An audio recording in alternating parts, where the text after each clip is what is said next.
د رب په سپېڅلي نامه سلامونه ستړي مسئ تاسو ته شات ټلویزیون څخه د لنډو خبرونو لیدونکي زموږ قربانه مزلیفه کاکړ په کندهار ولایت کې د 50 میلیونو ډالرو په پانګونې د ټوکر د تولید یو جوړېدونکي کارخانې مسؤل وایي افغانستان به په راتلونکو کلونو کې د ټوکر تولید له اړخه پر ځان بسایه شي. د سنس په نوم د نساجي یو سهامي تولیدي کارخانې ویاند وایي د دغه کارخانې کارونه 15% بشپړ شوي او راتلونکي کال به تولید پیل شي. د دغه کارخانې په فعالیت سره به 1500 تنو ته کاري زمینه هم برابر شي. د کندهار د قانون او صنایع خونې مسؤلین وایي د هیواد ځان بساینې او اقتصادي پرمختګ برخه کې دا ډول بنسټیز پانګونې ډېرې مهمې دي. د تهران د مهاجرینو رئیس وایي 910 کارګر افغان ماشومان افغانستان ته احراج شوي دي. د ایران د تهران ولایت د مهاجرینو رئیس وویل چې د ماشومانو د کار د سازمان د پلان له پایله تر اوسه 910 افغان کارګر ماشومان د هغوی له 450 کورنۍ سره په تهران کې پیژندل شوي او افغانستان ته استول شوي دي.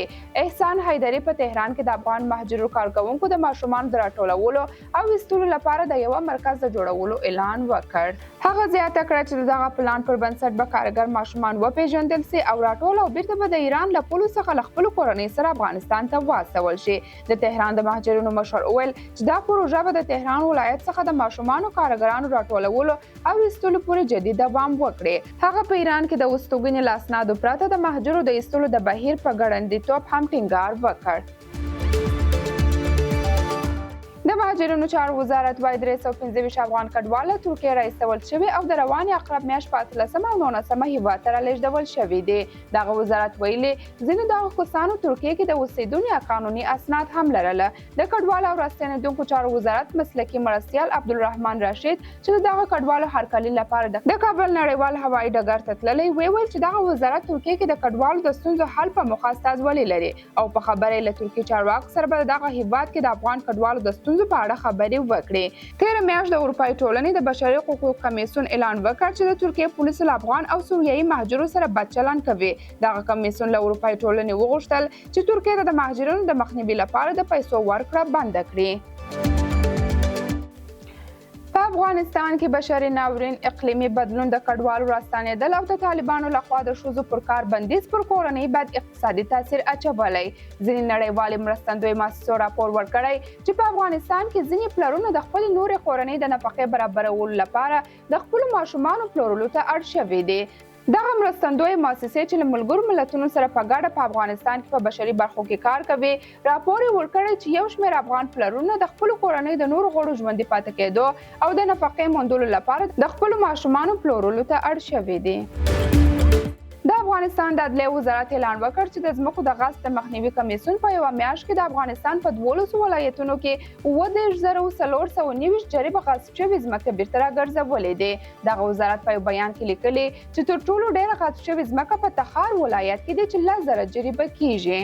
همداراز د عدلیې وزارت د خبرپاڼې له مخې دغه ځمکې په هرات، ننګرهار، کندوز، تخار، پروان، غور، پنجشیر، لغمان، سرپل، سمنګان، بادغیس او میدان وردګو ولایتونو کې وې.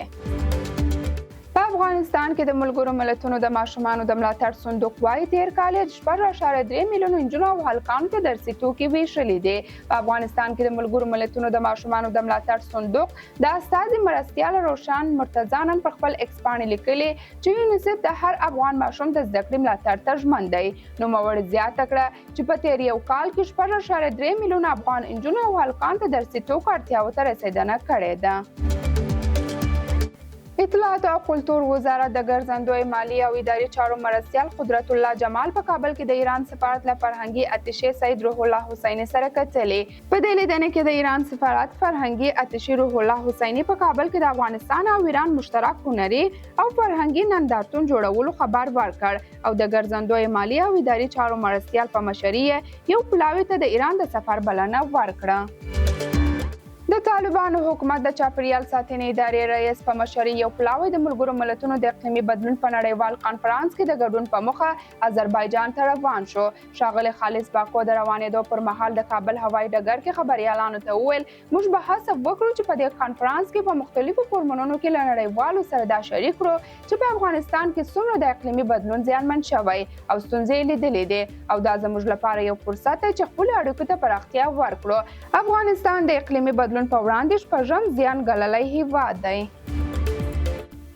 د زراعت وزارت مسؤلین وایي د نشه یي توکو د بدیل کښت په توګه پر کروندګرو د زعفران، انچي، پنبې، زغرو، الویرا او کنجد بوټي ویشلي دي.